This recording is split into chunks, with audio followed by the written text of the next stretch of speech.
Buen día, está saludando acá Nadia también. Muy bien.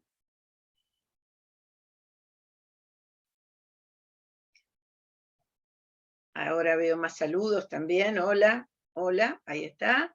Ya los vi a todos. Muy bien, bueno, hoy tenemos la segunda clase, digamos, de Derecho de Autor, la segunda clase de conceptos base. Bueno, todos son conceptos base de sus temas, ¿no? Pero hay de manera clave 4 grandes conceptos o bases conceptuales, obra, sujeto, es decir, autor, que la vimos la clase pasada, y hoy vamos a ver derechos morales, derechos de explotación, ¿no? Es decir, otra parte clave en todo esto. Ya a partir de aquí igual vamos a seguir viendo, pero sobre todo, viendo conceptos obviamente, pero sobre todo aspectos operativos de aplicación. Ya van a ver cómo es visualizar y entender la dinámica de esos conceptos clave, bueno, sin perjuicio de las explicaciones. Bueno, muy bien. Aquí, a ver, voy a mirar si hay algún comentario específico, además de los nombres, por ahora no. Entonces, comencemos la clase de hoy. Y vamos a comenzar siempre con un esquema, así pienso yo que contribuye con la mejor retención de los puntos, mientras voy admitiendo aquí, por el rinconcito que nos queda, que me queda a mí, para ver cómo está el chat y todo eso. Bueno, bien, entonces, veamos derechos de autor. Uy, esperen que saltó. Y el punto de partida de esta clase de hoy es que los derechos del autor se clasifican en dos grandes tipos, en dos grandes categorías. Se habla de los derechos morales y se habla de los derechos de explotación. Sin perjuicio de los derechos, que las facultades, los derechos subjetivos del autor, también se establecen excepciones, limitaciones, que vienen a ser usos libres y gratuitos que tiene el autor, es decir, que tiene que tolerar el autor, respecto de los cuales no puede impedir un uso de terceros. En general, estas excepciones y limitaciones, que desde la otra mirada hay quien le llama usos libres y gratuitos, en realidad son un equilibrio, ¿no?, entre estos derechos del autor que vamos a analizar, que son un poco el eje de lo que quiero transmitir para ustedes como profesionales, ¿no?, de la creación, de la creación intelectual, y decía, es un poco un equilibrio entre derechos del creador, del autor, y de terceros, ¿no? De terceros que pueden ser la sociedad en general, o bueno, o personas específicamente. Ya vamos a ver. Pero primero comenzaremos por ver estos temas del derecho. Bueno, bien, ¿cuándo nace el derecho de autor? Esto ya lo hablamos la clase pasada, pero tomémoslo como punto inicial. Para el nacimiento, la existencia del derecho de autor, no es necesario registro. La vieja ley del año 37, vieja ley que es vigente salvo una cantidad de modificaciones, tenía previsto registro. Es decir, en el mundo de hace 100 años también se registraba. Pero precisamente en torno a la mitad del siglo XX, cuando se fortalecen todo a nivel internacional los derechos humanos, y ahí está incluido el derecho de autor, bueno, queda claro lo que se llama, y lo que contiene el convenio de la Unión de Berna, el principio del informalismo, que es lo que está recogido en nuestra ley actual. Es decir, en la modificación a la vieja ley, que es la legislación vigente, la actual, queda claro que cuando se hace referencia a derechos de autor, no hay una exigencia de formalidad. Bueno, recordamos, el hecho de que no haya exigencia de formalidad, que es importante, que deriva nada más que, y nada menos, que de esta naturaleza de derecho de la personalidad, derecho de autor como derecho humano. No quiere decir que con esto alcance en el sentido de no pensar y no cuidar más nada, porque, a ver, las fechas, las circunstancias, por más que no requieran del Estado para existir, hay que probarlas, ¿no? Y eso es un tema importante cuando se trata de creaciones autoralistas que se van a explotar comercialmente, que tienen que ver con la industria.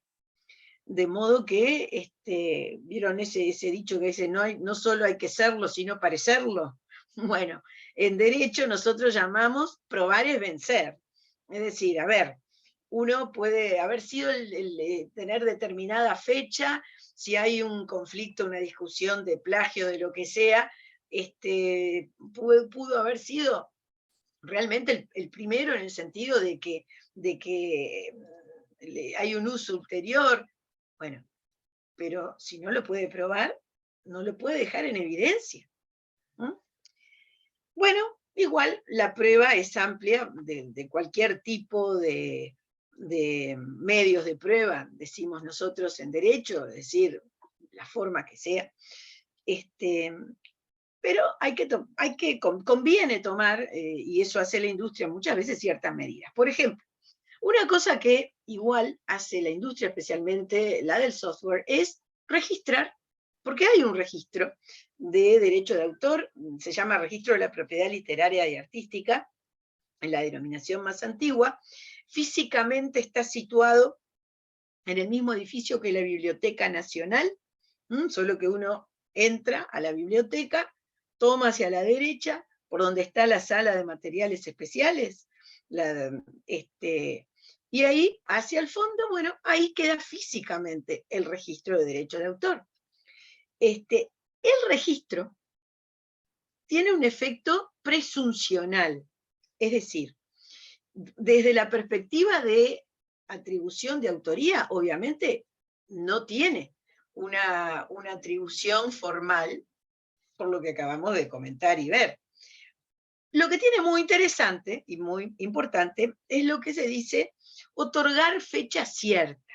Es decir, como se trata de una oficina pública, en el Código Civil se dice que hay fecha cierta cuando hay una intervención de escribano, por ejemplo, que es un oficial de la fe pública, y cuando en una oficina pública, cualquiera sea, ingresa un documento, se le pone en la fecha, ¿no?, el sello fechador, y hay una firma del jefe de la oficina o aquel en quien ha delegado el ingreso de los documentos. Entonces, eso significa que, salvo un proceso judicial de falsificación, ¿no?, de esa fecha no se duda. Es lo que se llama fecha cierta. Bueno, eso es una estrategia. Es una estrategia para tener fecha cierta. Y por más que, como ya les dije, de eso no depende la existencia del derecho, ni quiere decir que el que se presenta y dice yo soy el autor, sea el autor. Es casi siempre, pero digamos que no ese es el efecto. Bueno, lo que sí sin duda le da como efecto a la presentación es fecha cierta, que es importante. Bueno, también se puede probar de otra forma que no sea con una especie de intervención pública el tema de la fecha, por decir el momento de existencia, y eso se logra bueno, con testigos, con publicaciones, ¿no? Si se publicó en algún tipo de publicación que tenga alguna fecha, aunque sea, no, ahora les digo porque sonrío, todos sonreímos cuando hablamos de esto, digo alguna fecha aunque sea un documento privado, por ejemplo una revista de circulación. Ustedes saben que en la jurisprudencia europea el tema de lo que puede ser la foto de una colección de moda o de algún diseño en revistas, está muy cuestionado como prueba, salvo que sean las revistas de supercirculación, yo que sé, un Hola, una de estas revistas de modas, pero de las que circulan mucho, porque incluso han mandado a hacer 5.000 ejemplares de algún tipo de revista para decir, lo tengo publicado en mi fecha, pero claro, le pusieron fecha 3 de enero y lo hicieron el 20 de diciembre del mismo año, o 3 años después, ¿no? Porque en realidad, como es documento privado, hago este cuento sobre todo para que vean lo que es la perspectiva de lo que uno en juicio puede dudar de los documentos privados, es decir, de los documentos que no tienen intervención pública. Pero claro, si estamos diciendo, bueno, esto es el diario El País de tal fecha, ¿no? Bueno, circuló, hay ejemplares que han circulado, es otro tema el asunto de prueba, ¿no? Pero si uno dice, esta es la revista Mimi la diseñadora, que calculo que no existe, ¿no? Y sí, hay 5.000 ejemplares. Bueno, es alguien que por una razón de juicio inventó todo eso, y obviamente no tiene alcance probatorio, ¿no? Así que esto de publicación en revistas y demás, hay que tener ese control. Sé que siempre que hablamos de fecha, hacen la pregunta de, bueno, ¿y si lo pongo en el correo y me lo mando a mí mismo? Y tiene la fecha de puesta en el correo, ese sobre donde puse la foto de esas creaciones. En nuestro sistema de correo, y en la gran mayoría de los que conozco de los distintos países, no es tan buena la solución, porque no tiene ningún sistema, el correo, que otorgue de alguna forma un control de los contenidos, ni que mande lacrado los contenidos de los sobres. Y los sobres, por más selladitos que estén, también hay como fraguar la apertura y todo eso. Así que eso miren, ahora ya no está, pero había un sistema argentino que permitía eso hace años. Puede ser también lo que actualmente hay en Argentina, que es como una intimación, ellos le llaman carta documento, pero tiene que ser algo de papel, que sí tiene una fecha, y sí en Francia hay un sistema de correo que lo utilizan para estas cosas, que implica, bueno, que implica una formalidad que estando cerrado queda firme, lacrado y con una fecha. Eso no lo tenemos. No quiere decir que sea absolutamente inútil, pero lo cierto es que es cuestionable. Otras veces, algunos efectos, uno puede decir, bueno, me saco fotos junto con el ejemplar del diario El País de tal fecha. Bueno, no, hay que ver cómo puede servir, ¿no? Pero bueno, en fin. De todas maneras, hoy modernamente hay un sistema que atribuye tecnológicamente fecha, que es lo que se llaman certificaciones digitales, o más concretamente timestamping. Y hay sistemas, en Uruguay se empezó a hacer también, hay un sistema de la OMPI que se llama WIPO Proof, prueba de la OMPI, que uno envía, y hay otros muchos en otros países. Lo importante es que son, bueno, obviamente países que tengan formalmente la certificación por autoridad de certificación. Uno envía el archivo, todo digital, ¿verdad? Uno envía el archivo, se lo devuelven con un hash incorporado que está diciendo, lo presentó fulano de tal, diciendo ser, es lo mismo que diga cualquiera, y fecha y hora. Eso es lo importante que se logra con este tipo de pruebas, que obviamente las pruebas informáticas cada vez tienen mayor alcance a nivel procesal, la prueba informática que le llaman, y bien, cada uno verá, ¿no? qué le conviene, qué puede hacer mejor. Pero lo cierto es que cuando se piensa en un desarrollo, cuando se piensa en exhibir las creaciones a un industrial o cualquier posible socio o productor respecto del cual uno mucha confianza no tiene, bueno, ahí hay que tomar alguna medida preventiva, digamos, relacionada con el tema fechas, y esta es una que tienen que pensar. Bien, bueno, además fíjense que pueden poner varios modelos en el mismo archivo, en la misma imagen, ¿no? Es decir, y el costo depende, bueno, el costo depende de qué elijan y también de la relación con lo que puedan perder. Bueno, cada cual eso lo ve, pero a mí me interesa que tengan claro esto. Absoluta flexibilidad respecto de que no se el nacimiento, es decir, a ver, los bocetos, ¿no? Habíamos visto la clase pasada que el boceto es obra, porque cuando pasa del boceto a la obra algo, ¿no? Todo, los bocetos y lo que considera cada creador como obra terminada, todo eso está protegido por derecho de autor, hay que probar fechas. Hay que probar autoría también, la autoría es un contexto de prueba. Hay una mano levantada, vi recién. Sí, Martín. Estaba pensando en el caso, por ejemplo, te lo pongo en el ejemplo de mi padre que tiene su propio sitio web y todo, que en el copyright que le pone abajo tiene como el año de inicio de la empresa y como el año actual. Porque pone, lo cambia al inicio del año y se le Sí, pone el claro. año.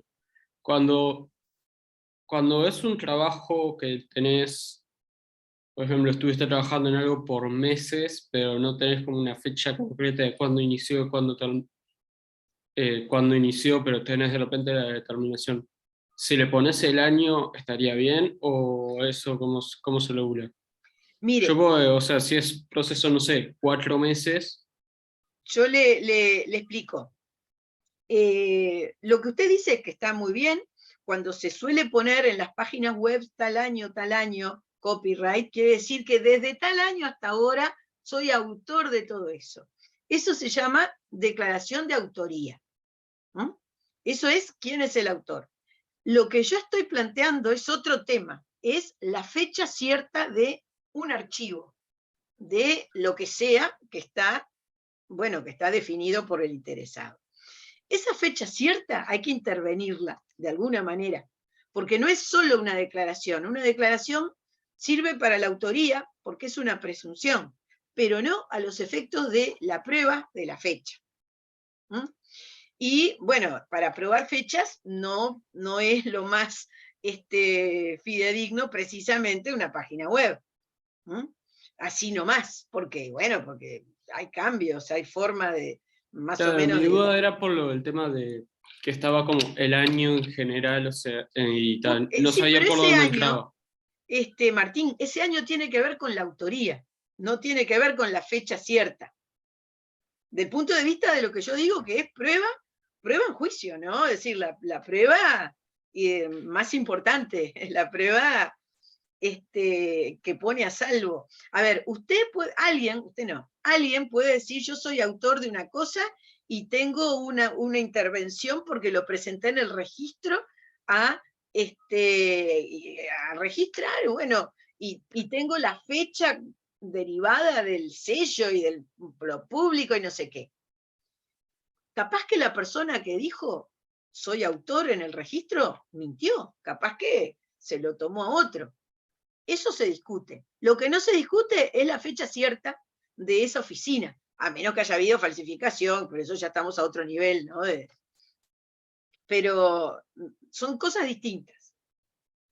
¿Me sigue? En el Sí, caso de lo, en el caso de lo que se pone en una página web, hay que probar la fecha de lo puesto en la página web. Ese es otro tema, pero es decir, una cosa es la autoría y otra cosa es la fecha de la creación. La autoría es una presunción que se pone, que deriva, por ejemplo, de una declaración, y está muy bien, hay que ponerlo. Luego, el tema de la fecha cierta es otra cuestión.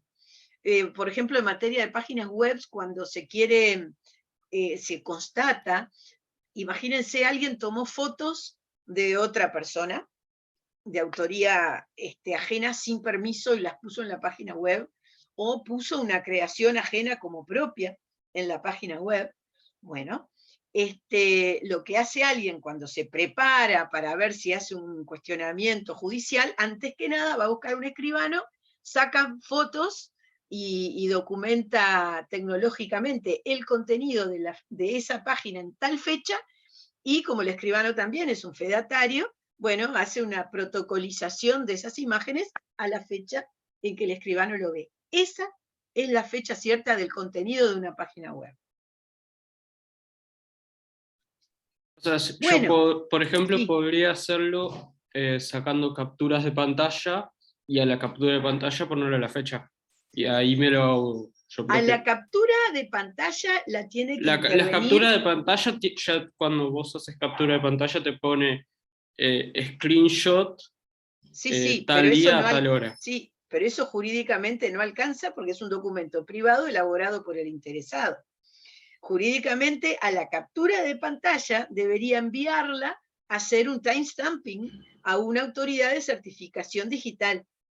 Eso sí, le da una fecha tecnológicamente con certidumbre. Y la máxima certeza en nuestro derecho se adquiere por fecha cierta y es intervención notarial o esto de presentar ante una oficina pública. Pero el screenshot no alcanza, porque también se cambian las fechas de la computadora. La computadora es un aparato que pone la fecha, la que corresponde por el sistema automático o la que alguien cambia. Entonces no le da certeza de prueba, del punto de vista legal, ¿no? Que es lo que estamos hablando. ¿Comprende, Martín? Gracias. Bien. Volvemos entonces, o mejor dicho, iniciamos entonces la parte de los derechos. Por un lado dijimos que estaban los derechos morales. Bueno, los derechos morales se suelen definir como los derechos de la personalidad que se manifiestan a través de distintas facultades. Son derechos absolutos, inalienables, irrenunciables, inembargables, inexpropiables, imprescriptibles. ¿Todo esto qué quiere decir? Que no se venden, no son objeto de comercio, nadie los renuncia, usted no los ejercerá, pero no los puede renunciar, porque por más que los renuncie, no vale la renuncia. Son inembargables, es decir, nadie se los puede, por una deuda, nadie se los puede rematar. El Estado tampoco se puede apropiar de los derechos morales. E imprescriptibles quiere decir que por el hecho de no defenderlos, no quiere decir, y que pase el tiempo, no quiere decir que cuando quiera no pueda ir y defenderlos. ¿No? Es decir, son un núcleo muy fuerte de derechos. Son perpetuos y se heredan en la medida de que los herederos de un autor pueden defenderlos. Tienen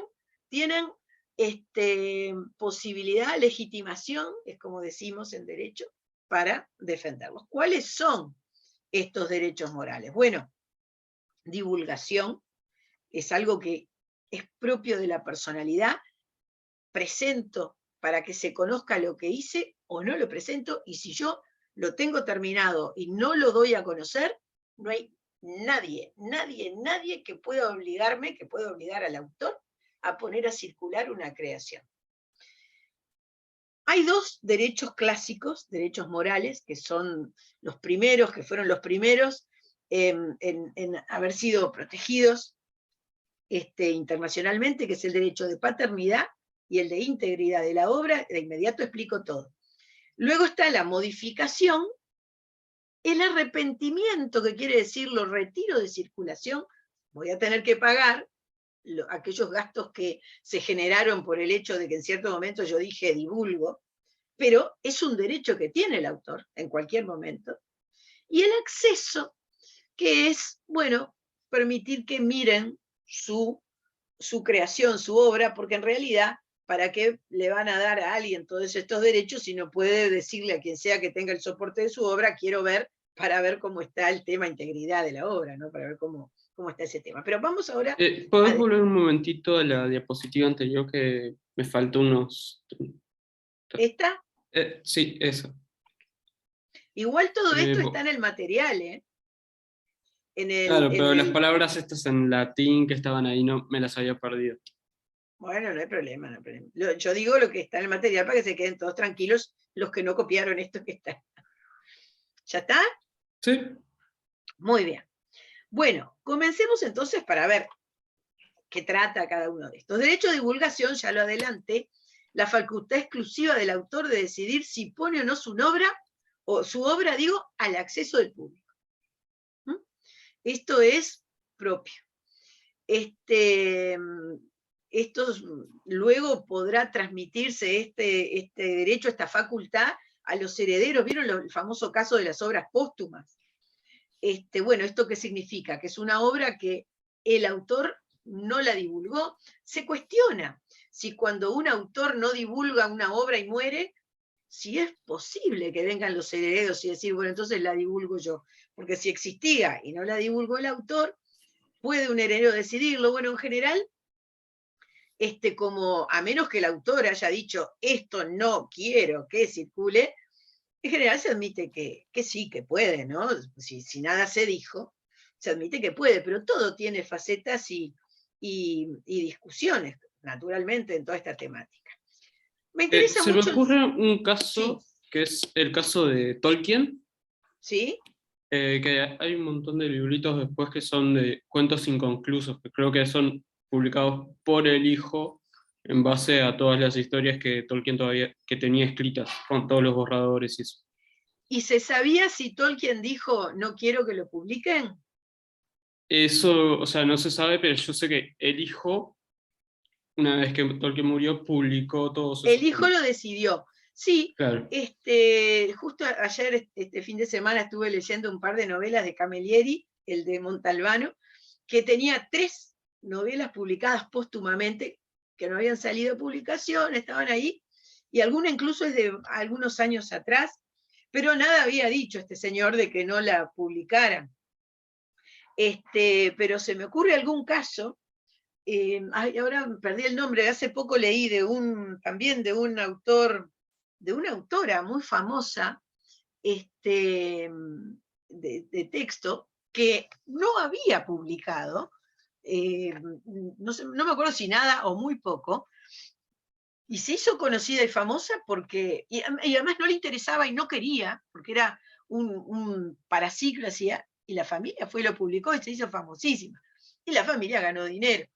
Pero bueno, donde no quede claro que alguien no quería, eso no, ni se discute la facultad de los herederos de divulgar, ¿no? Este es uno de esos derechos morales que se hablan que son personalísimos, pero bueno, siempre hay que manejar con los temas que se puede aprobar cualquier interpretación.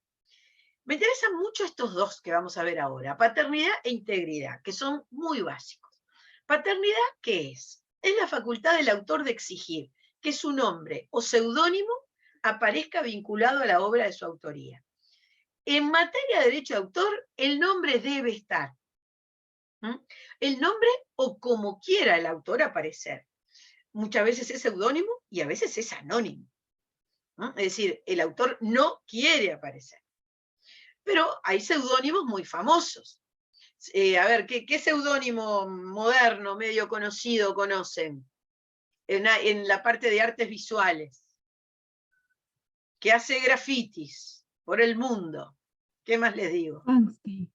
Banksy, ahí está. Sí, alguien dijo Banksy, me pareció escuchar.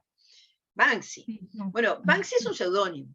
Y Banksy, en la medida de lo que puede, porque él todo lo que sea de alguna forma poner su nombre no lo quiere hacer y no lo hace, ejerce sus derechos de autor para defender sus creaciones de la apropiación ajena y sobre todo del uso comercial ajeno.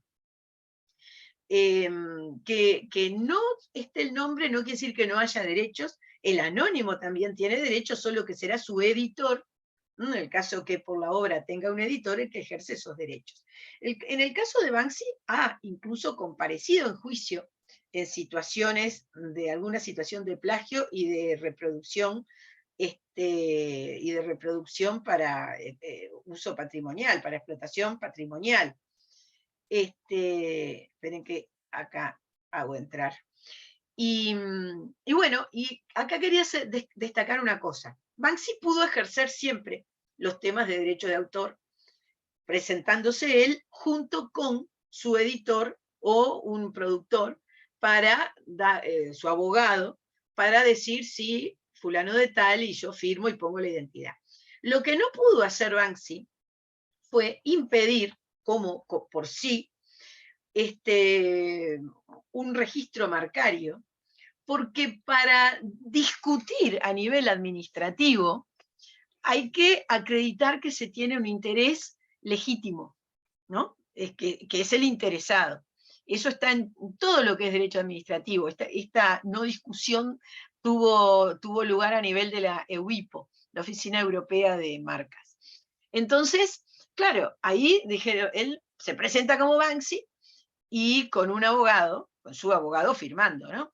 Y le dicen, bueno, mire, esto es derecho administrativo, usted tiene que acreditar quién es, en todo caso, la autoría, para poder impedir que una parte, porque habían tomado una parte de una obra y alguien y la quiso registrar como marca. No era un plagio en este caso, era simplemente dijeron, la registre. Y él dijo, no, yo uso un seudónimo, bueno, por lo tanto, si usted no dice quién es, no puede ejercer este derecho. No sé en qué quedó, no sé si fue, sí que, bueno, obviamente lo que quedó fue que a él no le admitieron la manifestación de voluntad sin identidad.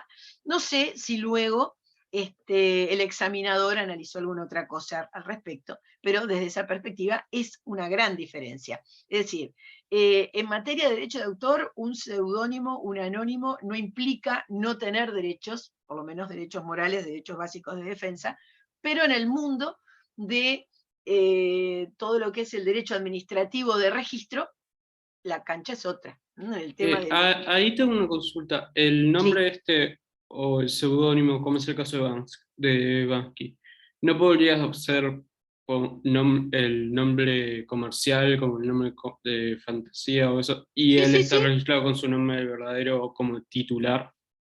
A ver, Banksy, y de hecho mucha gente que tiene seudónimo transparente lo registra, por lo menos como derecho de autor, para que no se lo plagien.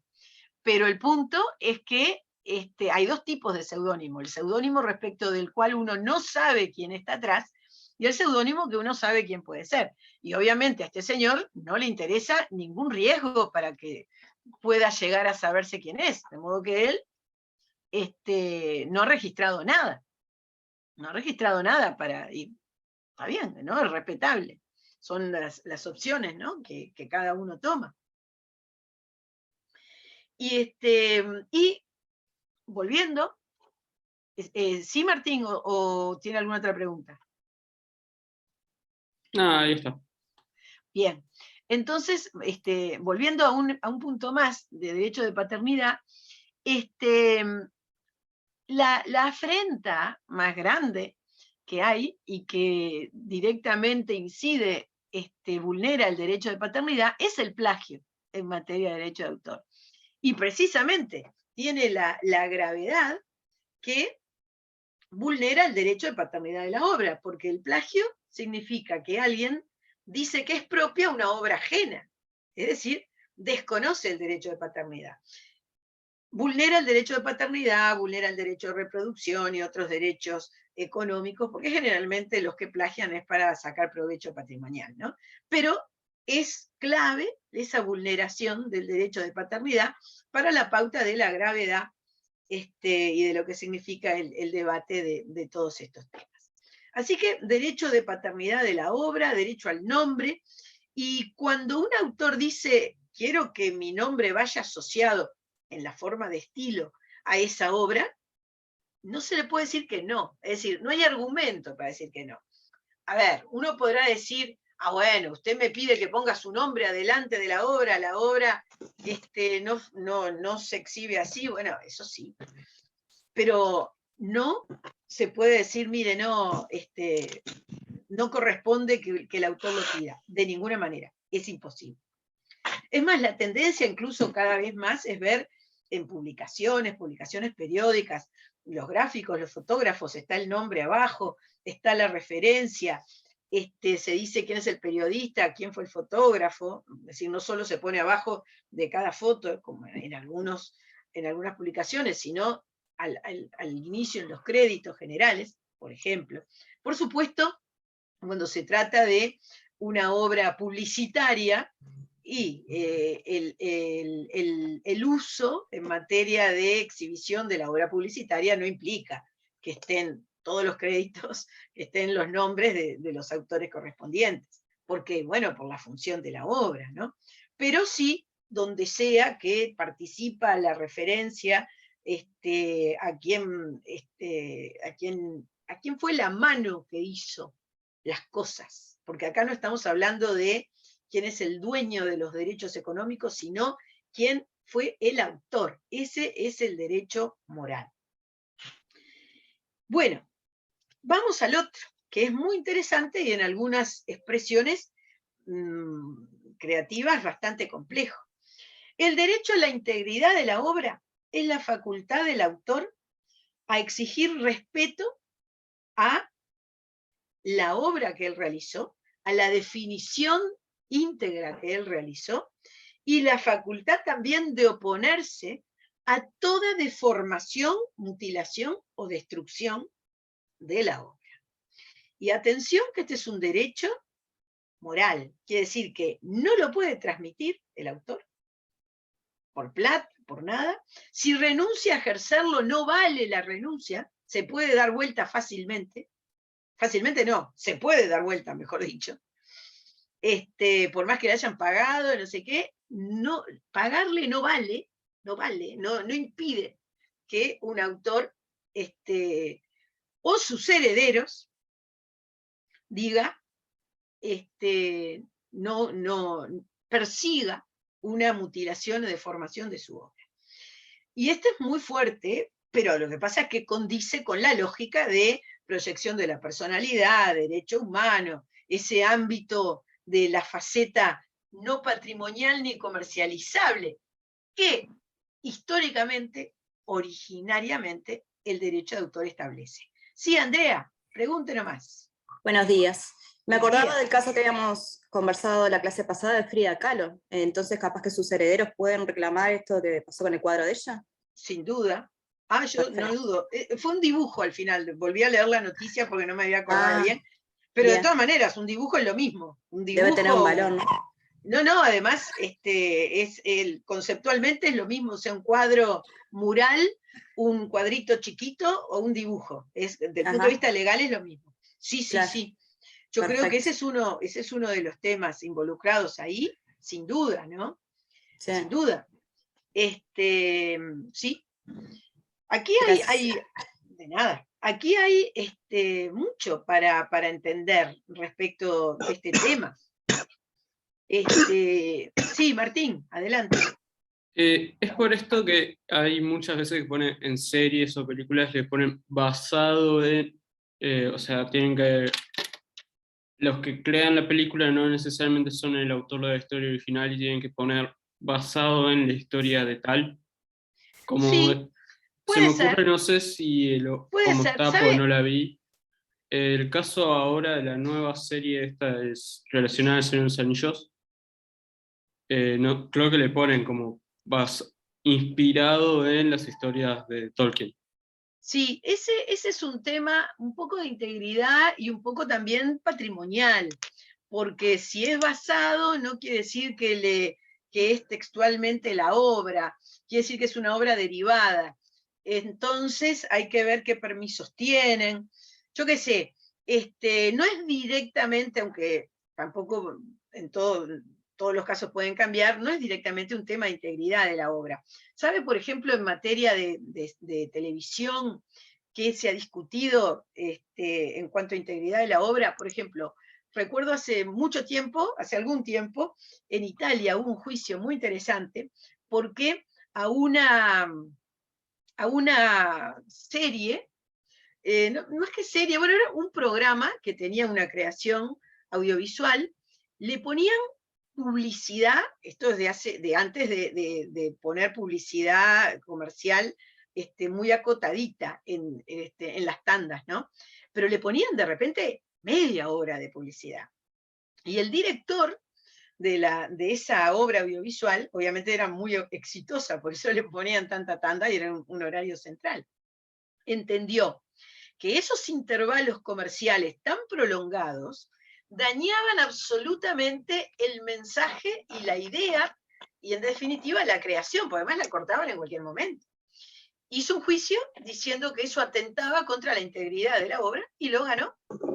Y lo ganó. Y hay otro caso también, una serie que tenía 12 capítulos, póngale. Y la serie, pobre, no la veían mucho, no tenía rating, como llaman. Y al quinto episodio la cortaron. Nuevamente, el director, que es el que concentra los derechos morales en la obra audiovisual, hizo un reclamo judicial por integridad de la obra, porque dicen, tiene 12 capítulos. La dejaron en el número 5, es como mutilar, ¿no? Es como mostrar una parte. Y evidentemente no habían negociado nada con él también, ¿no? Porque hay un tema que a veces estas cuestiones de derechos morales, y sí, también tienen que ver con un tema patrimonial de contratar y negociar con quien corresponde que ejerce derechos morales también, ¿no? Eso en ese punto. Pero aquí lo típico es los cuadros que alguien de repente con el tiempo le incorporan algo. Miren, yo me acuerdo una vuelta, escuchando hace años, hablando con el hijo de José Cuneo, que era certificador de la obra de su padre, en ese momento, y él una vuelta lo invitamos a un curso en la Facultad de Derecho para que nos explicara todo ese mundo de las certificaciones y de las obras visuales y la pintura, con su experiencia particular también, ¿no? Y él nos contó que una vuelta había visto una de las obras del padre, él sabía muy bien, recordaban en la familia ese cuadro de campo con una luna y un ¿cómo se llama? Y un ranchito que tenía ovejas. Y lo que estaban seguros, ellos y él como certificador, es que esas ovejas no las había puesto el padre.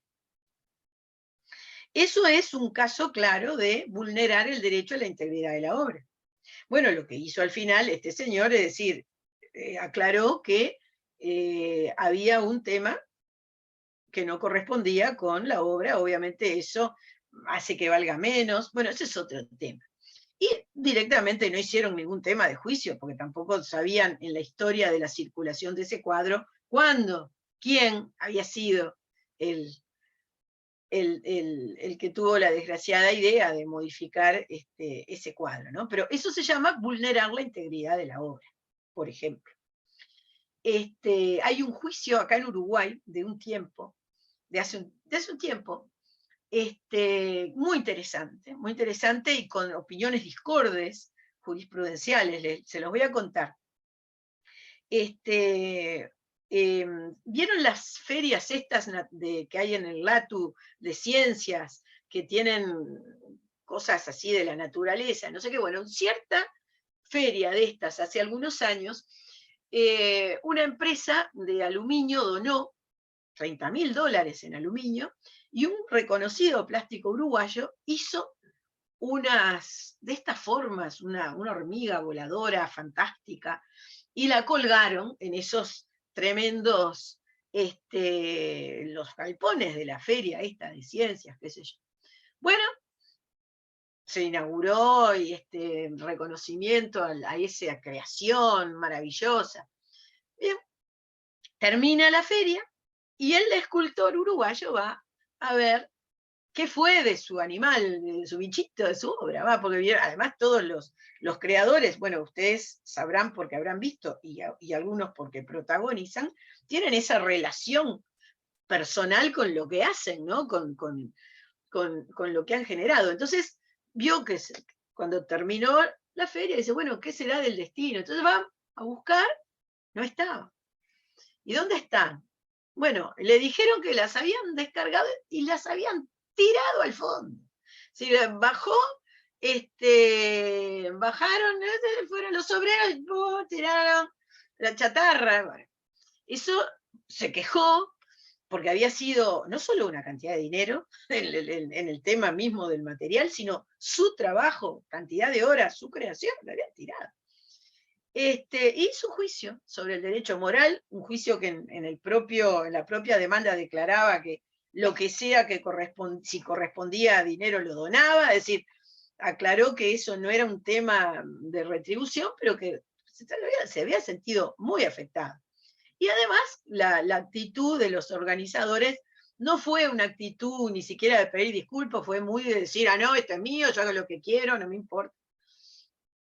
Bueno, lo que sucedió es que en la jurisprudencia no entendieron lo del derecho moral. Entonces, bueno, la jueza de primera instancia no hizo lugar, apelaron, y ahí una jueza entendió, hizo la referencia correcta a todo el tema de derecho moral sobre la base de todo el derecho, pero las otras dos no, y con una curiosa expresión que decía, ¿cómo puede ser si yo compro una pollera, un anillo o un cuadro, cómo puede ser que yo no pueda hacer lo que quiera con eso? Era una reflexión que puso en la sentencia la jueza redactora. Salió 2-1, digamos, la apelación para hacer. Entonces la redactora puso eso. Y el tema es que yo puedo comprar una pollera, que es una de muchísimas copias. Si es una de muchísimas copias, yo la puedo arreglar. Ahora, si es una obra única de one shot, es lo mismo que un cuadro. Lo mismo sucede con anillos. Si un anillo puede ser una obra de one shot, o puede ser una reproducción de anillos. Si es una obra de one shot, la pregunta jurídicamente es, ¿de qué soy dueña yo? ¿Del soporte material o del soporte y además de el soporte físico, perdón, el contenido, el componente del corpus mysticum, es decir, intelectual de la creación? Bueno, no queda ninguna duda, y es facilísimo, que si yo soy dueña solo del soporte físico y no soy dueña de la propiedad intelectual, no puedo hacer nada que le afecte. No puedo hacer nada. A ver, las cosas se deterioran con el paso del tiempo, es lo único que puede hacer. Luego, si yo soy titular derivada de la propiedad intelectual, es decir, yo no soy la autora, bueno, ahí tampoco puedo hacer lo que quiero, porque los derechos morales no son transmisibles. Yo podré autorizar que alguien haga fotos por el derecho de reproducción, si tuviera derechos patrimoniales, ahora eso lo vamos a ver en unos minutos, pero lo que no puedo es destruir o mutilar o presentarla distinto de cómo es. Y esto es una fortaleza tremenda. Ahora, el autor podrá elegir ejercer ese derecho o no ejercerlo. Podrá decir, yo no me quiero meter en lío y llegar a un debate, algo, y perder tiempo y dinero. Bueno, ese es otro tema. No quiero quedar mal porque no sé qué, entonces tolero que me esté modificando algo. Esa es otra opción, es una opción de conveniencia, pero el derecho lo tiene. Y eso es lo que quiero que ustedes manejen. La tercera jueza de apelaciones fue una jueza de hace años. Esta señora ya se jubiló hace un tiempo, y una jueza, yo siempre seguí, pues un abogado sigue lo que hacen los jueces. Recuerdo que esta jueza sabía mucho de propiedad intelectual, sabía y lo aplicaba bien el tema, y sabía mucho de derecho comercial también. Y llegó a la Suprema Corte, esta jueza que digo, y fue la discorde. Entonces, bueno, uno dice, los que entienden lo hacen bien. Y bueno, las otras no estaban en ese tema. Porque además cuesta entender esto respecto de la disociación de lo que es ser dueño del soporte y ser dueño y tener los derechos respecto de esa obra intelectual que está en el soporte.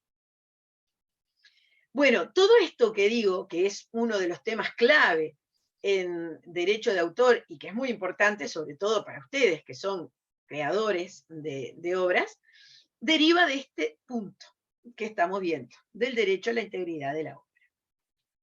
Bueno, en materia de derechos morales está el derecho de modificación, también vinculado al de integridad, porque es la facultad exclusiva del autor de introducir modificaciones. Bueno, va relacionado con esto.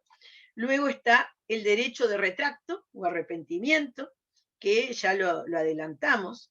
El autor puede decir, cuando vulnera en cierto momento, luego que lo generó, cuando vulnera una creencia porque algo cambió en él, en su personalidad, el derecho comparado todo en nuestro país también le habilita a retirar, pero tiene que indemnizar a aquellos que hubieran invertido.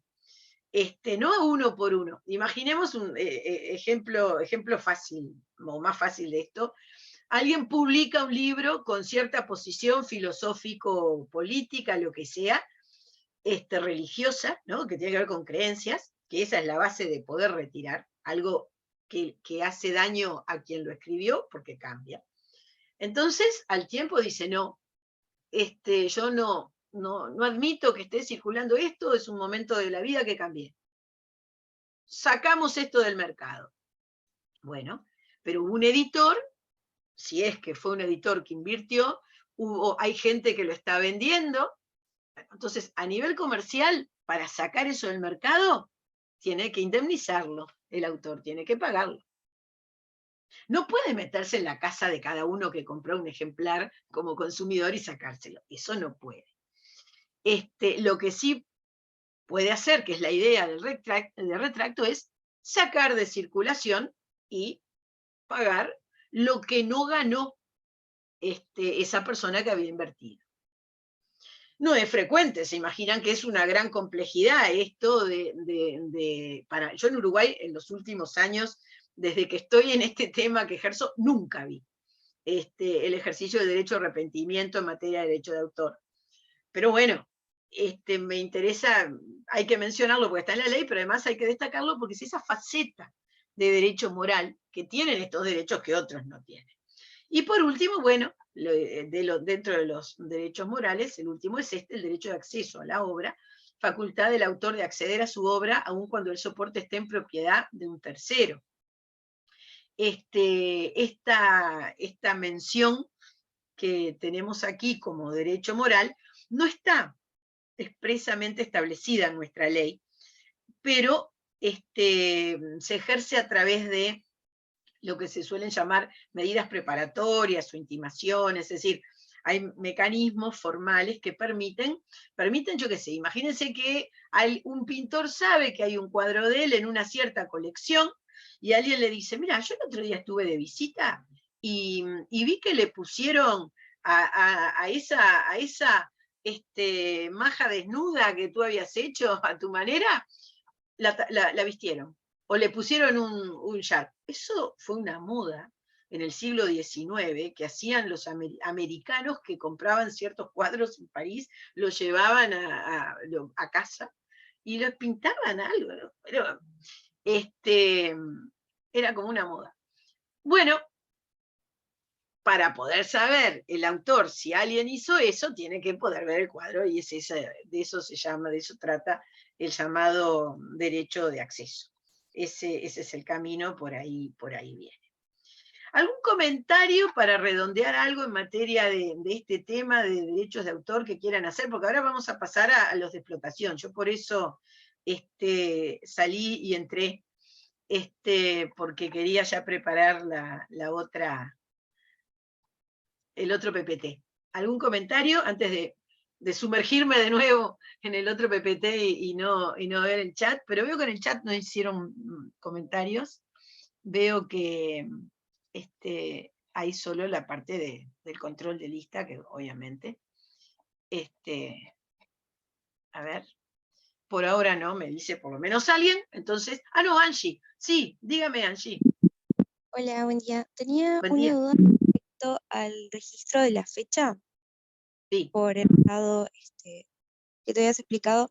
Actualmente, ¿cuál sería el costo, por ejemplo? ¿O tendría un costo? ¿O cómo se manejaría? ¿El costo de qué? A ver, costos en general. Claro, el registro de fecha oficialmente, digamos, legalmente. Mire, registro de fecha como concepto de fecha no hay. Yo le expliqué las formas en las cuales uno obtiene la fecha. Las formas, si uno dice, bueno, voy a hacer el trámite de registro en derecho de autor. Ahí es más barato que marca, sin duda. No me acuerdo exacto a cuánto está. Póngale 4.000 pesos, 5.000 pesos, una cosa así. Más o menos. Igual ahí lo importante es que entre.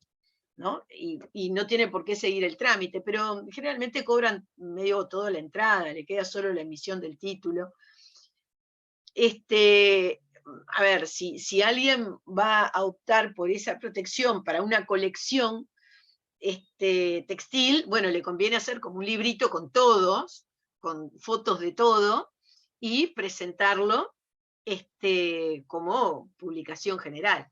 Otra posibilidad es algo que se llama protocolización por escribano, que le pagan a un escribano. Eso depende del número de páginas en el registro de protocolizaciones del escribano. Piense a partir de 15.000, 20.000 pesos, algunas páginas. Digo puede ser capaz que 10.000, bueno, pero digo, ahí ya es un poco más, pero tiene una ventaja muy interesante el tema del escribano, que es confidencial, pues si usted lo pone en el registro y por alguna razón dice, bueno, todavía no quiero que se divulgue, no es que se vaya a divulgar por el hecho de que usted lo lleve al registro de la Biblioteca Nacional, por decir así, el registro que funciona en el edificio de la Biblioteca Nacional, pero es un potencial de que que es público, mientras que usted lo tiene en el registro es público, pero vaya a saber que escribano lo hizo, el escribano no quiere decir que sea cerrado, pero durante todo el año lectivo es confidencial, de modo que ahí tiene ese tipo de ventajas. Y el costo de la parte formal tecnológica depende del servicio. Este que hace Wipoproof, creo que estaba costando, no sé si 7, 8 francos suizos, y yo me acuerdo que el año pasado una vuelta estuvieron haciendo por un asunto, fue alrededor de 1.000 pesos cada archivo. No es la fecha cierta del derecho uruguayo, pero es una fecha tecnológicamente comprobable, y que además, si usted está hoy sábado, hoy domingo de tarde, y para mañana, yo esto lo estoy mostrando a un industrial, como estaba diciendo, a alguien, a un inversor, y quiero tener algo, un as bajo la manga, porque siempre está eso del olivero, lo ve otro, y ¿quién es? Bueno, por lo menos esto lo hago, busco en internet, lo hago, ya salí del tema, y bueno, por lo menos voy con un margen de tranquilidad a exhibir la carpeta, ¿no? Lo que se está haciendo. Puedo tener más o menos diferencias con costos que puedan averiguar ustedes, porque además depende de a quién le pregunten algunas cosas, pero la diferencia no es tan grande. Como una idea general, es correcto lo que le fui diciendo. Si yo lo presento en una oficina cualquiera, porque lo presento junto con algo, no me cobran nada, ¿no?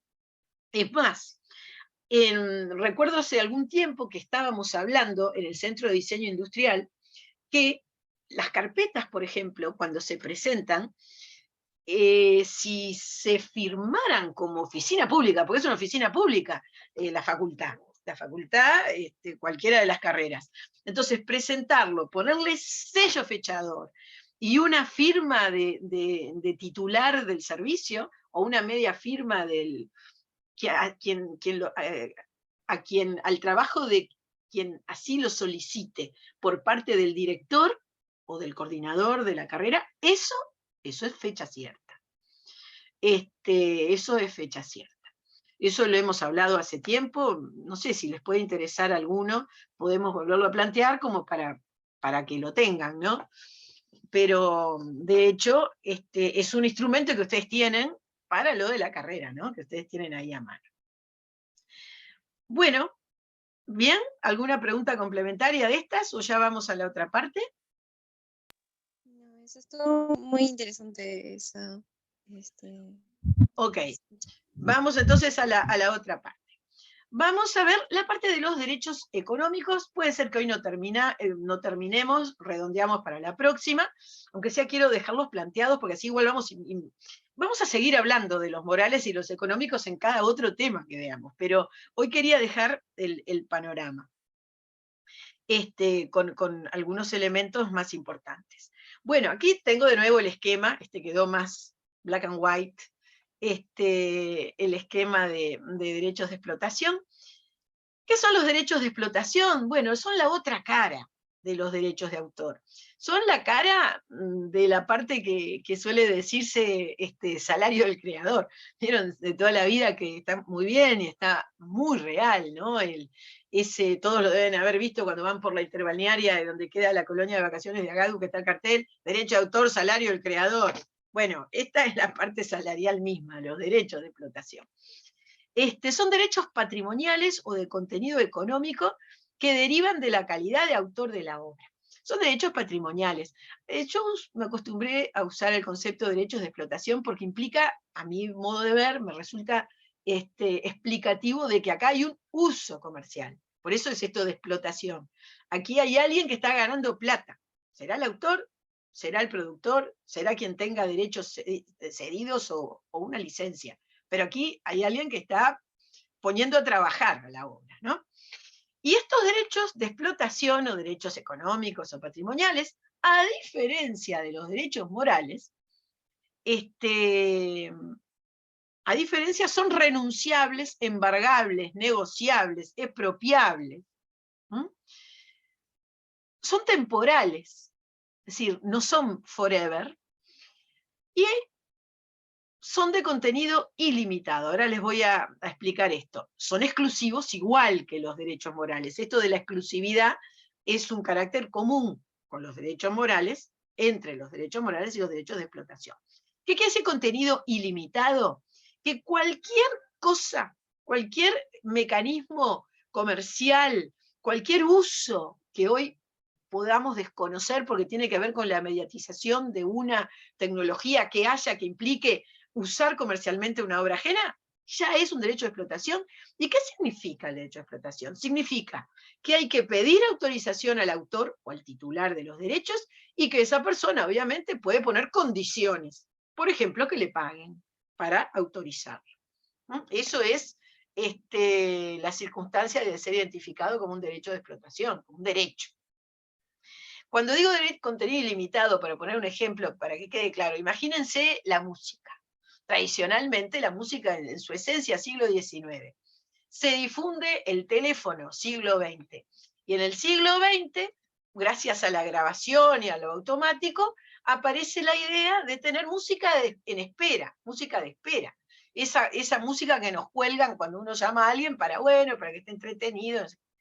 Eso es un uso comercial de la música.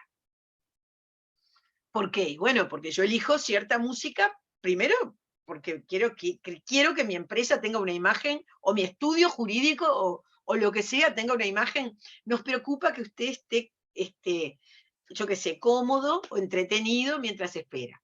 Bueno, yo esto lo hago para obtener un beneficio. Yo lo hago si soy la del teléfono, ¿no? Aquella a quien llaman. Bueno, estoy usando comercialmente. ¿No quiere pagar? No lo ponga. Chao. O utilice algún tipo de música en la cual el autor diga, úselo gratuitamente. Y bueno, si esa música representa lo que usted quiere, úselo como sea. Pero aquí si alguien dice, no, yo solo voy a autorizar que usen mi música si me pagan X, o si me pagan, bueno, tiene todo su derecho. Y esto, lo que decía, es un uso que obviamente no estaba en la idea original de la protección musical de principios del siglo XX, sino que aparece por un cambio tecnológico. Como esto, muchos más. Cuando decimos que es temporal, quiere decir que tiene límite. Ya comentamos la clase pasada cuál es el límite de la existencia de los derechos patrimoniales. Es toda la vida del autor, y en el Uruguay y en todos nuestros países vecinos, 70 años después de la muerte. Es el 70 años post-mortem autoris.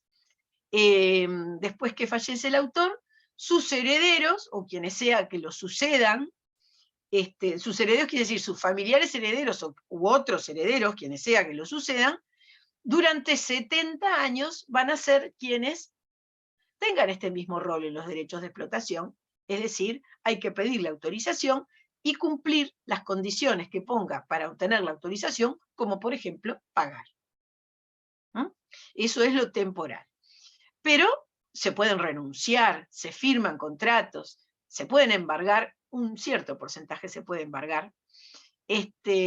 Todo esto es de los derechos de explotación o patrimoniales. ¿Y cuáles son? Bueno, transformación, reproducción, distribución, comunicación pública, droit de suite.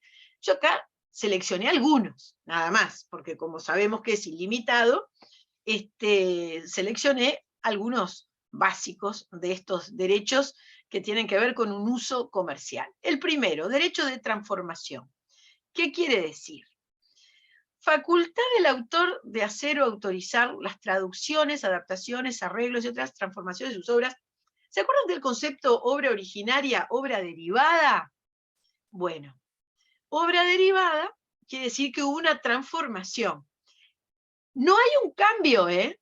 La obra originaria queda. La obra originaria queda.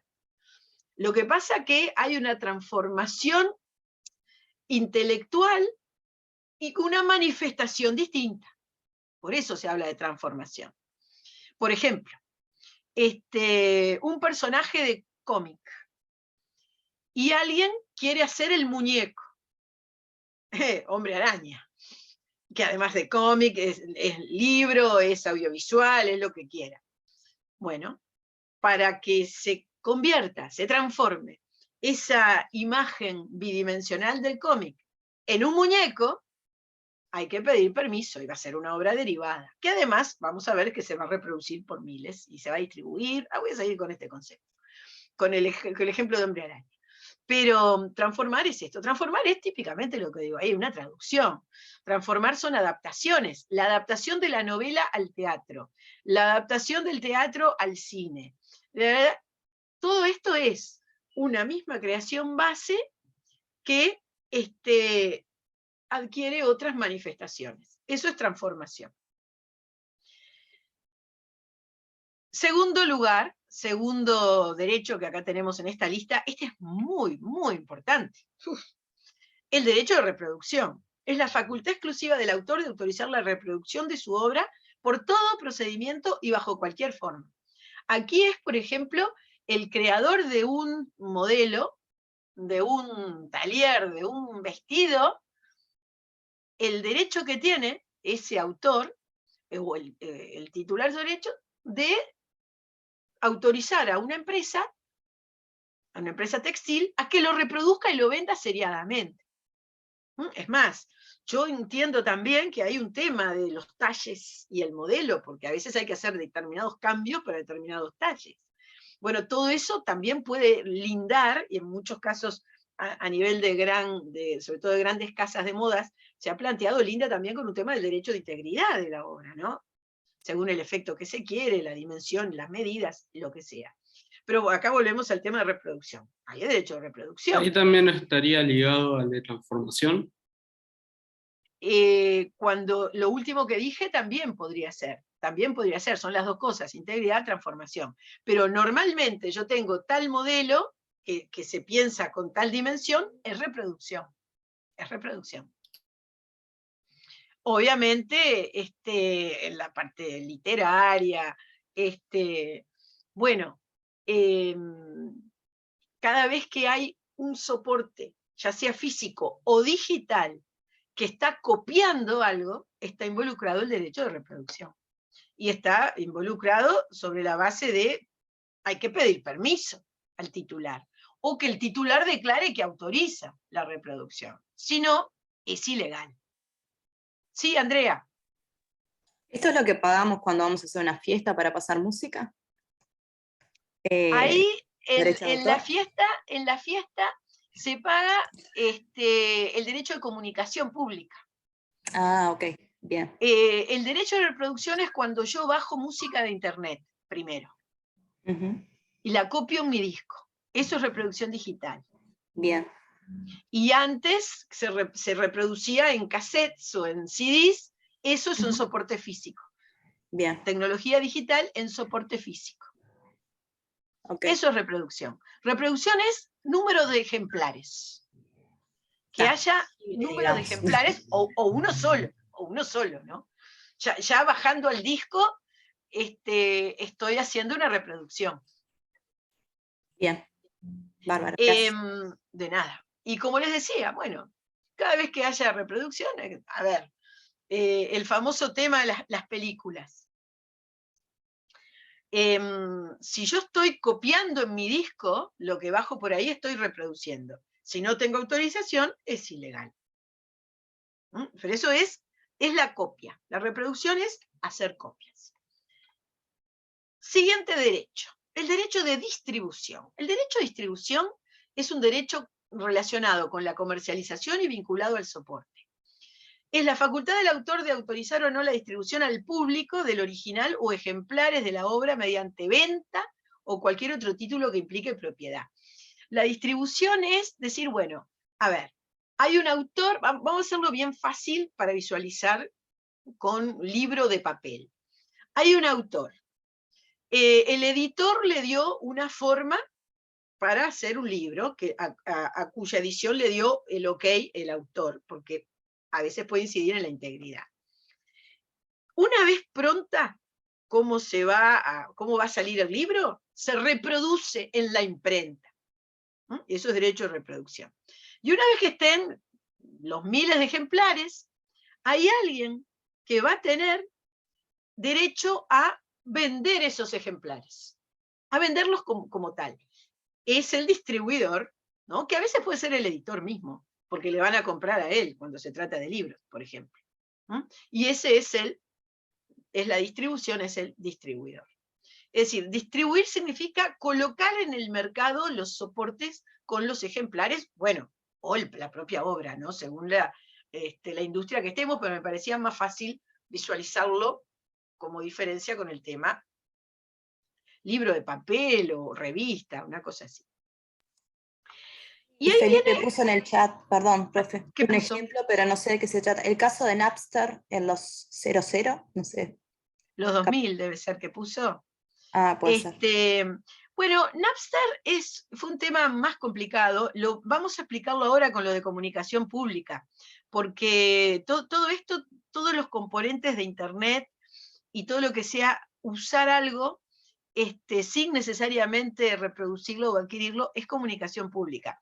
Napster era el famoso, todos entramos a una base de datos y usamos algo que tiene otra persona. Ese era el gran, la explosión de Napster, que en realidad fue en el año 98, 99, que comenzó eso, y en el 2000, 2001 ya terminó el juicio, entendiendo que era ilegal, ¿no? Pero después le pusieron, recuerdo que fue la multa, la primera más grande, 140 millones de dólares, pero después transó pagando y usando, y bueno, después se acabó esa tecnología, vino una mejor que planteó el mismo problema. Pero bueno, vamos a ir al siguiente derecho, y ahí vamos a explicar algunas cosas conjuntas, y ya van a ver el caso Napster y los demás. Derecho de comunicación pública. Este es en el mundo del soporte físico, la base era distribución. Ahora que estamos en el mundo de Internet, además de las situaciones clásicas de la comunicación pública, en el día a día estamos en el medio de derechos de comunicación pública. A ver, comunicación pública es la facultad del autor de autorizar todo acto por el cual una pluralidad de personas tenga acceso a la obra. Tradicionalmente, comunicación pública se llamaba derecho de ejecución o representación, porque hacía referencia al teatro, ¿no? Al teatro tan antiguo como el hombre, ¿no? Es decir, la representación de algo. Y eso es comunicación pública, porque, yo qué sé, desde los Grecia antigua y antes, cada vez que se reunían en un escenario a reproducir algo que habían leído, o a improvisar, porque igual la obra también se puede generar en el acto de comunicación pública, bueno, ya estamos en un escenario de este tipo material de derecho, ¿no? Obviamente comunicación pública se consolida después de la Revolución Francesa, ¿no? Con esas dos leyes, 1791 y 1793. Mi referencia a Safo y demás fue nada más que anecdótica, ¿no? No piensen que le estoy diciendo que ahí lo desarrollaban así, tenían otro camino. Bueno, teatro. Bueno, pero comunicación pública sin duda hoy es el cine. Pero además comunicación pública es hacer una exposición de cuadros o una exposición de fotos que la gente entra a mirar. La exhibición convocando al público es comunicación pública. Comunicación pública es la música por la radio. Todo lo que, a ver, unos como había antes, y alguna vez, hoy en día cada tanto en algún lugar se escucha las obras estas, los teatros por la radio, ¿no? ¿Cómo se llamaban? El radioteatro, por ejemplo. O algo que acá en Uruguay no lo he visto en otros lados, los realities por la radio. Eso lo he visto en áreas, en otro tipo de temas. Bueno, todo eso es Los partidos de fútbol por la radio también. Bueno, Ahí ¿eso qué entra? Hay varias cosas. Es comunicación pública, pero ahí no siempre es la consideración de si hay obra comunicada, porque ahí la obra, en todo caso, es lo que, cuando hay un relator que está hablando y que pone su creación en la forma como relata. Pero si estamos hablando de la transmisión del partido, ahí hay una discusión, si hay una obra protegida o no. Yo creo que no, que hay una producción, sin duda, que hay un derecho, obvio, pero no estamos ante una obra protegida tal cual. Es decir, no es lo mismo. Pero de todas maneras, la comunicación pública, que es lo que estamos viendo ahora, sí, exacto, es el fenómeno el mismo. En el cine, por supuesto. En los conciertos hay una faceta que implica comunicación pública relacionada con la ejecución de la música. Y en todo lo que es Internet, todo.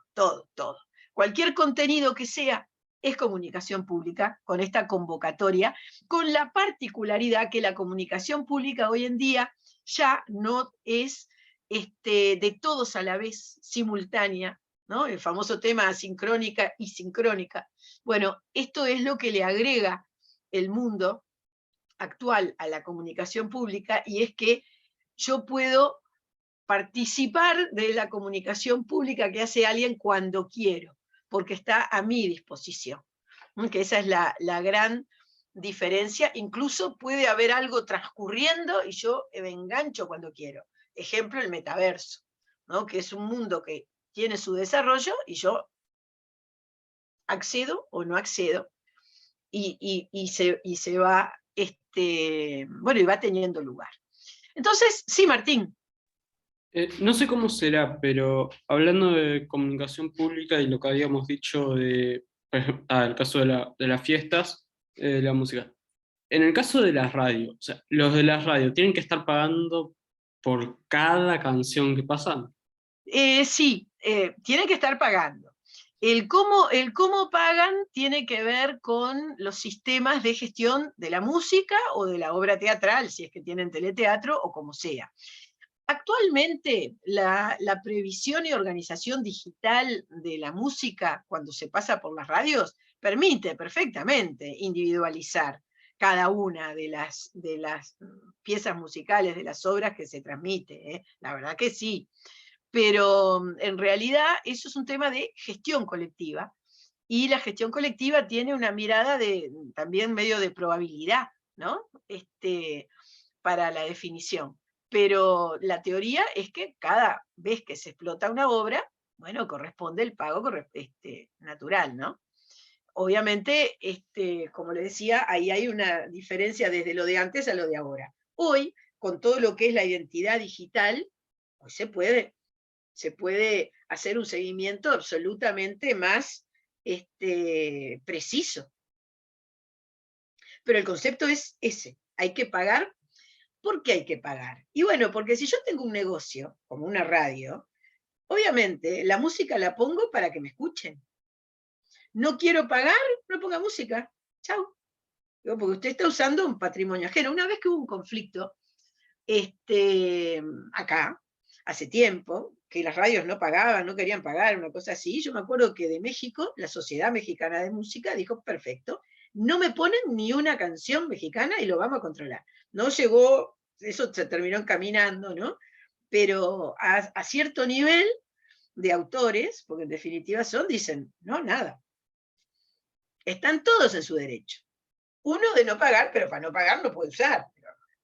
Si yo voy a ir en taxi, sé que tengo que pagar el taxi, ¿no? Si yo subo un ómnibus, tengo que pagar el ómnibus. Es decir, estoy usando, bueno, si yo para mi negocio pongo música porque queda mejor, bueno, tengo que pagar al tipo que trabajó para que la música exista. Esa es la idea. Y esa es esta faceta de comunicación pública. Esta es la parte por ahí, ¿no? Además, vamos, estamos hablando de temas que son opcionales. Luego vamos a ver las cuestiones de las excepciones y limitaciones para ver en qué consiste esto que hay que tolerar por parte de los autores, porque hay otros derechos en juego. Pero en principio, esto que estamos contando parece muy, muy evidente. No lo haga y ya está. O, no sé, negocie otra cosa, pero el punto es que la autorización se necesita. ¿Por qué? Y bueno, porque es el trabajo de esta gente, de los autores. Autores, intérpretes, bueno, todos los que aportan con esfuerzo para que determinada obra exista. ¿Mm? Y el derecho de comunicación pública, como ven, hoy en día adquiere una omnipresencia, podríamos decir así, en forma medio chistosa, con Internet. Con Internet. A ver, si yo estoy filmando un video porque estoy entrando a un lugar y tengo música ajena, ¿no? Y después ese video yo lo subo a YouTube, a mi canal de YouTube. O si ese video lo estoy haciendo para una empresa que es mía y yo después lo voy a usar en la página web. Bueno, esa música que está ahí es ajena. Y pedí autorización para asociar lo que estoy haciendo con esa música. Uno podrá decir, bueno, casualmente estaba ahí, es un video mío de YouTube. Es mínimo lo que puede haber de... ¿Qué uso le doy? Prácticamente nada. De todas maneras, en YouTube hoy está organizado todo lo que es un control informatizado por seguimiento, que los propios autores y titulares de derechos envían el requerimiento de que sea perseguido cualquier uso de su música y envían el archivo con las líneas de identidad para identificar la melodía correspondiente. Entonces, el fabuloso aparato de YouTube en este tema, que además se actualiza constantemente, que controla los millones y millones de videos que la gente sube diariamente, sube por hora millones, si identifican esa melodía, bueno, a veces automáticamente lo suspenden el video, a veces, en algunos casos, le piden, según lo que quiera cada titular de derechos, le piden opinión al titular para ver si lo deja o no lo deja, y a veces lo deja porque dice, no me gusta, me queda ahí. Habrán oído ustedes, les habrá pasado, capaz que a ustedes también, tener videos con algo de música y les sale después la notificación y queda ahí en negro que dice, video que no tiene autorización para, no tiene derechos para comunicar esta música o algo así, ¿no? Bueno, esto que se hace a un nivel general de difusión es mucho más importante como causa cuando se trata de uso de una obra ajena. Pero bueno, es la mirada con la cual cada trabajador proyecta lo que es la explotación de su creación. Y bueno, uno no puede, tiene otro. Eso es un tema de opción y de respeto al titular. Eso es un tema que ustedes también lo manejarán, ¿no? De acuerdo a todo lo que sean sus propias creaciones. Retirar de Facebook, de Internet, bueno, todo eso tiene que ver con comunicación pública. Y para terminar, este enunciado de los derechos de explotación, está este llamado droit de suite, o derecho de seguimiento, o de persecución, muy peculiar y exclusivo, por la lógica que ahora les voy a explicar, de las obras visuales.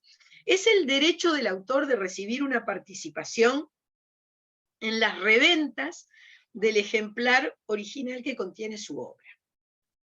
¿De dónde deriva llamado droit de suite.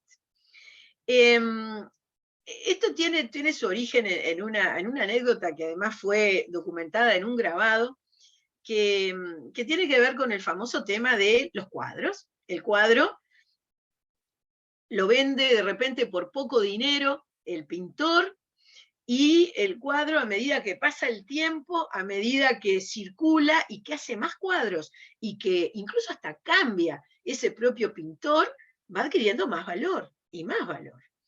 Y de repente muere el pintor y ahí tiene más valor todavía.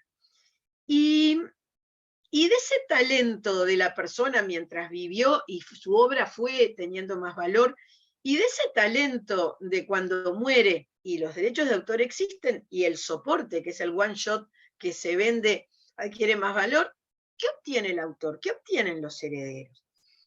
Y bueno, así nomás no obtiene nada, cuando en realidad lo que hubo fue un trabajo de años que es lo que potenció ese mercado. Y hay ese grabado famoso que les decía, muestra, hay una ventana, por la ventana se ve ahí que están rematando algo, 4 señores con panza y esos relojes de oro, ¿no? Es escenario principio del siglo XX es esto. Se ve, y un caballete con un cuadro. Entonces, claramente es un remate, que se ve a través de una ventana. Y del lado nuestro, de quienes miramos, hay 2 niños harapientos, chicos, y fue en Francia este grabado, y la nena un poquito más grande que el nene le dice, tiens, un tableau de papá. Entonces, tipos ahí pobres, porque el padre murió, digamos, mirando cómo esta gente con más dinero, gasta mucho dinero, en un cuadro del padre de ellos, ¿no?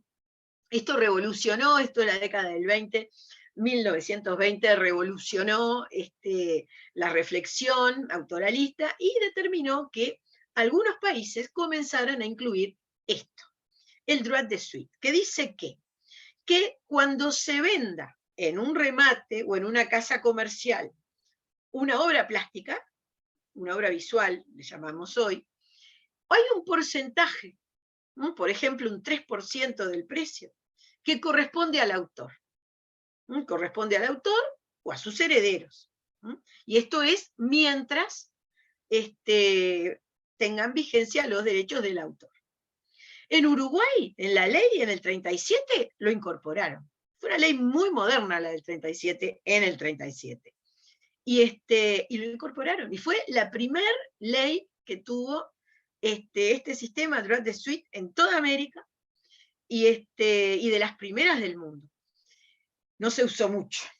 ¿Por qué? Y bueno, porque genera esto un gran rechazo siempre del comerciante, que dice, no, tengo que sumar un costo al precio y no es para mí, y tengo que asumir el costo de todavía esto, retenerlo, pagarlo. Entonces, si bien la verdad que en Uruguay fuimos de los primeros, no se aplicó. Y no se aplicó por otra razón. Acá puso Saba. Saba es de artes visuales, claro. Tiene todo ejemplo de esto, muy bien. Allí está la imagen que tú comentás. Está. Ay, qué lindo, puso el grabado. Sí. Véanlo que es tal cual. No sabía que estaba acá, porque a veces hay que buscarlo por ahí. Gracias por el dato, Andrea. Bueno, decía, acá en Uruguay, ¿qué pasó? Que en esta mirada de avanzada, que la verdad que muchas veces tenemos, y fue una constante de principios del siglo XX, pusieron droit de suite para todas las obras. Para todas las obras es impracticable. Entonces, yo me acuerdo que cuando empecé a estudiar fuera, y hace 30, 25 años, iba por ahí y me decían, che, ¿cómo hacen en Uruguay con un droit de suite tan amplio? Yo decía, no, lo que pasa es que no se aplica, ¿no? Porque no se aplica. Acá en realidad fue con la reforma ahora del 2003 que se hizo concreto, se redujo, mejor dicho, se contextualizó correctamente a las obras visuales y se organizaron los autores, que son pintores y escultores, para que se cobrara todo esto, y funciona, ahora funciona. Con más o menos algún cuestionamiento, porque el tema es que aquí ese droit de suite se prolonga a lo que es del dominio público. Ahora después, cuando hablemos dentro de alguna clase de dominio público, explicaremos estos temas, estos problemas que hay por ese lado. Pero al principio, para explicar, es que ahora sí, nuestro país lo tiene, los países europeos lo tienen, algunos estados norteamericanos lo tienen, no todos, y no generó un desplazamiento del mercado del arte de un lugar a otro, porque en Uruguay no tenemos un mercado de arte general, pero ahí hay en Europa y en Estados Unidos mercados muy específicos de arte, en una ciudad, en París, en Amberes, en New York, en Boston, ¿no? Y fue aplicándose y fue funcionando. Así que esto reconoce una realidad específica de cierto tipo de obras. Bueno, estos son derechos morales y derechos de explotación, ¿no? Con la presentación esta general de todo lo que implica. Los derechos de explotación son los que se ceden, ¿no? Cuando ustedes lo contraten o lo contratan y le encargan una obra, el que encarga le va a poner en el contrato que tiene todos los derechos de autor, va a tener estos, los de explotación. El de integridad, el de paternidad, los derechos morales no se transforman, no se transfieren. No se transfieren. Se transfieren. Cada vez que alguien quiera cambiar algo, le tendrá que pedir permiso. Y bueno, y a veces alguno lo hace sin pedir permiso. Bueno, ustedes son los que podrán elegir qué hacer. Si reclamar, o de repente tolerar y decir, bueno, esto me complica más si lo reclamo. Porque esa es la realidad. Esa es la realidad de la evaluación o de la valoración de qué hacer, que en cada momento les tocará. ¿Alguna pregunta, algún comentario? Que ya terminamos la clase, digamos, ya terminamos lo que quería decir para hoy.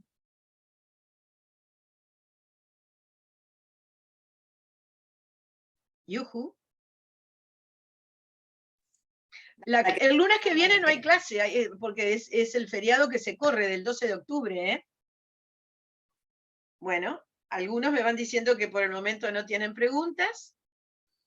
No sé si tienen algún caso específico que comentar. Bueno, lo de Napster, aquí veo que puso Felipe, como ve, es un tema de comunicación pública, básicamente, que era dar a conocer las obras que había en algunas bases, y alguien que entraba y ahí lo escuchaba, y mucho, bueno, ya eso era ya comunicación pública sin permiso de quien, del autor de esa obra que alguien tenía en una base. Y otros derechos más involucrados también, porque si a su vez lo copiaban, era un tema de reproducción, bueno, y todo eso. Sí, Martín. Por los costos de publicación, de comunicación pública, puede que haya casos en los que no sea rentable realizar una cierta, o sea, por ejemplo, una obra de teatro que se pase una película.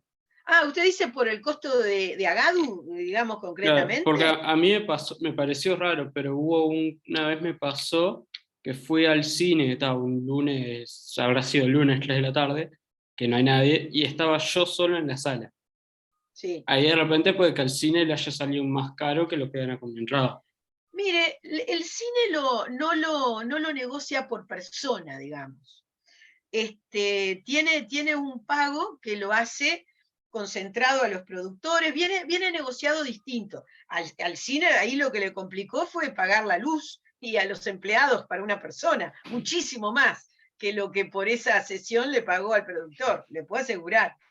Yo pensé que lo preguntaba por algunas obras teatrales que algunos autores con derechos vigentes pueden querer cobrar mucho por una representación, mucho más de lo que pueda ser rentable en Uruguay, una sala que tiene que pagar la sala, la luz, algo por lo menos, por más que sea una compañía de actores amateur voluntaria, algo costos tienen, cantidad de cosas. Si además es medio caro, en algunos miles de dólares, lo que le pide el autor, no lo pueden hacer. Pero en el caso del cine no es así, y le puedo asegurar que en ese caso lo más caro fue todo lo demás, con una sola. Si a mí me pasó alguna vez también pensar eso, y estando sola o siendo 2 o 3 nomás en la exhibición, ¿no? En el momento de ir a ver la película. Pero lo que le salió caro fue lo otro. Bueno, a ver, Digo como regla general, pensando en lo que se suele tener que pagar por la distribución del cine, ¿no? Yo no sé si era justo el caso de la película, que fue algo tan excepcional. Le estoy dando una respuesta de uso general, ¿no? Porque todo esto, en realidad, siendo derechos vigentes, se imaginan que es caso a caso. Yo soy el titular, yo cobro lo que quiero. Si cobro mucho, estoy en todo mi derecho, no me lo escucharán. Y bueno, está, no es problema mío, que quiero. Y además hay un tema de gestión, que hay unas tarifas, en realidad, en materia de teatro, en materia de música. No en materia de cine. El cine tiene un uso prácticamente de pago, de estrenos, de las ventanas, ¿no? De cómo están, que están vinculado con la distribución de lo que antes era la cinta. Yo, como soy vieja, hago así como si fuera una cinta grande. Hoy estamos hablando todo digital. Y de la distribución, y bueno, y la subdistribuidora, bueno, y todo lo que es ese sistema. Bueno, acá dice, profe, comentar que la grabación de la clase pasada está como video privado. Ah, lo colgué mal. O todavía, esa la estaba colgando ahora, porque me acordé ahora y ya bajé, tenía bajado todo y no lo hice. Espere que verifico, porque todavía no cerré. No, yo lo puse en público, y ahora lo publiqué. Puse public, porque lo dejé colgando, y ahora puse, y me dice, sale video published. Verifique ahora la del 26 de septiembre, que ahora está como siempre. Porque me había faltado el último. Malena, y ahora ya pongo la anterior y ya me pongo a buscar, que esa sí busqué, no encontré la de marcas que habíamos quedado que faltaba. Pero estoy poniéndome al día. Y obviamente la de, sí, ahora sí, claro, me había faltado el último, porque la dejé subiendo ahora. Bueno, entonces terminamos. Terminamos y adelante. Vamos a hacer el resto de las cosas. Nos vemos el lunes 10, no, el lunes 17. El lunes 17. Buenas semanas, además de esta, la otra. Gracias, Andrea. Gracias a todos y que pasen muy bien. Chao, chao, chao. Hola, disculpe, entonces Sí, Lucía. la clase que viene no hay. Feriado, corren el feriado del 12 para el 10. Está, bárbaro, muchas gracias. De nada, las órdenes, un gusto verla, que pase muy bien. Bueno, entonces hacemos el end meeting for all.